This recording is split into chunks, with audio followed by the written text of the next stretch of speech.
त्यागी साहब जल्दी से अपनी बात पूरी करें। किसानों के मद्देनजर आपने कुछ गंभीर प्रश्न खड़े किए, 2 लाइन में अगर समाप्त करें, उसके बाद मैं अनुराग जी फौरन आपके पास आ रही हूँ। पटनायक साहब मैं 2 में करने का प्रयास करूंगा। आपने किसानों का और नौजवानों का जिक्र किया है, तो एक तो सबसे बड़ा वायदा था 2016 में, मेरे मित्र बैठे सुधांशु जी जब साथी थे हम, और ये कि आय दुगनी होगी। मैं ऑन रिकॉर्ड कहना चाहता हूं सुधांशु जी कि आय का जो औसत है वो 15% किसानों का घटा है पिछले 6 वर्षों में, नंबर 1। नंबर 2, जो उनकी इनकम है किसान की वो घटी है। दूसरा मैं ये कहना चाहता हूं कि आप 5वीं बड़ी अर्थव्यवस्था हैं, ये देश के किसानों की सबकी मेहनत का नतीजा है। आप ऑर्गेनिक खाद इस पर कृषि पे खर्च करेंगे, बहुत अच्छी बात है। जो मूल बात थी जिसके लिए किसान यहां पर 6 महीने बैठे, 1 साल बैठे रहे, 600 किसानों ने शहादत दी, प्रधानमंत्री ने अच्छा किया कि उनको सह सम्मान वापस भेजा। एमएसपी का क्या हुआ? एमएसपी जो है गारंटी के साथ दी जाएगी, आपने कमेटी बना ली, 1 साल से मीटिंग ही नहीं है आपकी।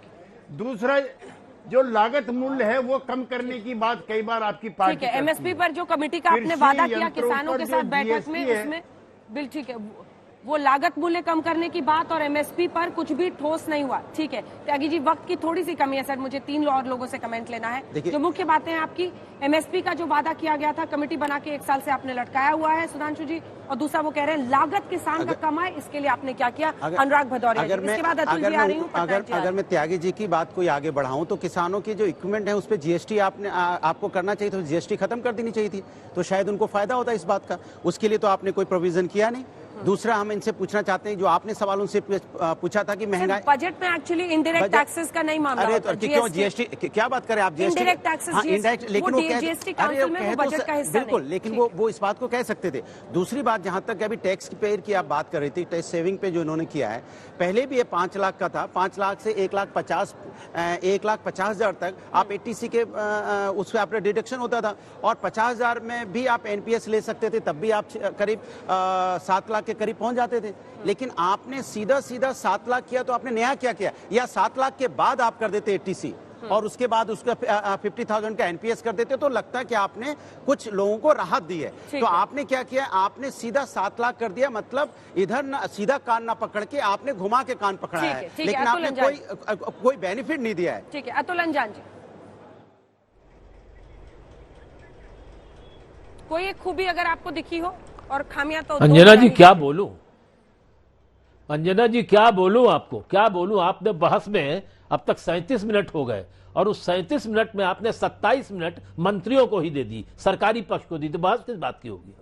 हम क्या बोलेंगे? आपके पास समय की कमी हो जाएगी अभी। ये बजट लोगों को चुनाव के दृष्टिकोण से रखा गया है, उसमें भी इस बजट में कॉर्पोरेट घरानों को अपने तरीके से माल कमाने की तमाम रास्ते खोले गए। मैं एक बार जल्दी पढ़ के आपको बता देता हूं।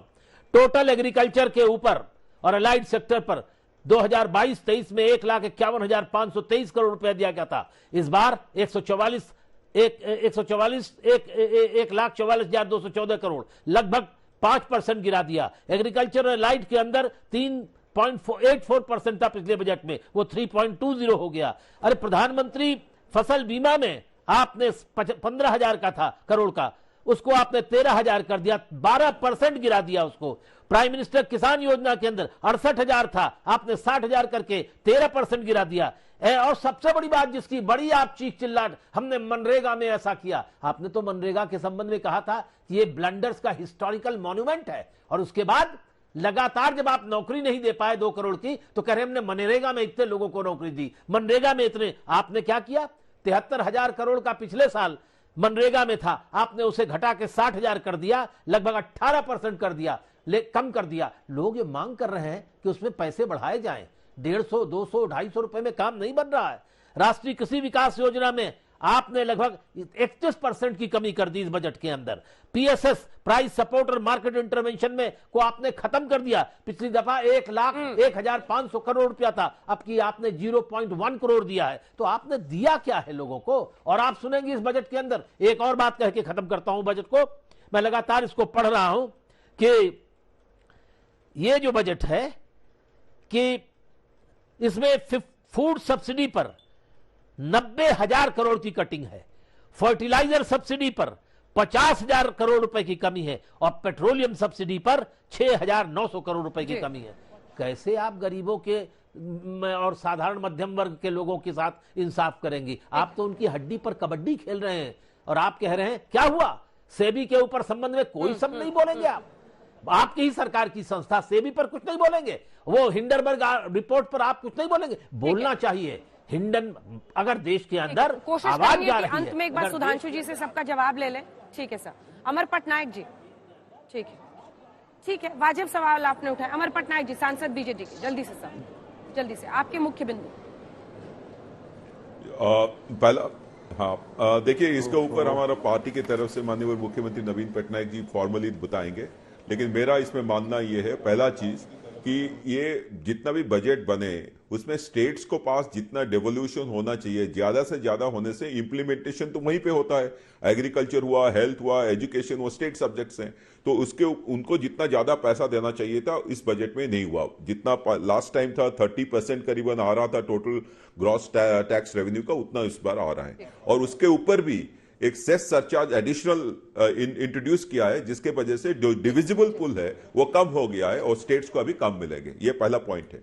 दूसरा, अभी जो बोला गया है, सब जितने भी सारे सोशल सेक्टर स्कीम्स हैं, core of the core schemes इसमें वक्त की थोड़ी सी कमी है पटनायक जी, थोड़ी सी वक्त की कमी है। माधव जी, संतुलित सकारात्मक बजट जो विकास को भी करेगा, विकास भी जारी रहेगा और इन्फ्लेशन और फिजिकल डिफिसिट पे भी कंट्रोल करने का काम करेगा। मुझे लगता है इस बजट की प्रशंसा करनी चाहिए। सभी सेक्टर के लिए इस बजट में कुछ न कुछ है, खासकर सैलरीड क्लास के लिए, मध्यम वर्गीय परिवार के लिए। ठीक है, अभी तो आप रहेंगे किसान पर 2 लाइन सुधांशु जी, जिसके साथ अंत करेंगे। किसान पर सम्मान निधि बढ़ा देते, क्योंकि कृषि क्षेत्र को लेकर सम्मान निधि बढ़ा देते, सम्मान निधि बढ़ा और कम कर दिया। 10 करोड़ से नहीं, 10 करोड़ किसान की जगह 8 करोड़ कर दिया। बताओ, 2 करोड़ किसानों को हमारे विरोधियों ने जो बोला उसके लिए नहीं। अतुल अंजान जी की जहां पे सरकार है, केरल में एकमात्र जगह जहां सरकार है वहां एपीएमसी एक्ट लागू ही नहीं है, यानी वो तथाकथित काला कानून केरल में ही लागू है।